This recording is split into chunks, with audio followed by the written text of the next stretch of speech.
Hi Morissette, this is your first movie. Yeah.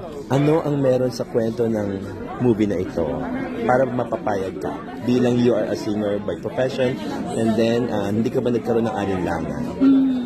Unang-una po when I got the invitation to be a part of this movie and to portray Ma'am Alma, syempre parang nandun yung as lead pa. My very first movie, parang nandun yung kaba, mabigyan ko ba ng justice yung kwento ni Ma'am Alma and yung kwento ng Lupok Children's Choir. Pero ultimately, when I read the script, I just remember that unang-una, I love that it's in the ball. It's a story na it's so simple, pero it should be something that should be celebrated by more Filipinos. And as I've shared nga po kanina, parang nakaka-proud bilang isang Bisaya na merong kwento from Visayas, Mindanao na pwede natin i-share sa buong mundo also.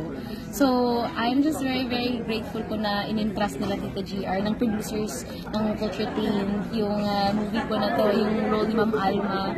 And yun, sana ay nabigyan ko naman po ng justice. And so far naman, sobrang happy naman po yung reception personally ni Ma'am Alma and of the kids.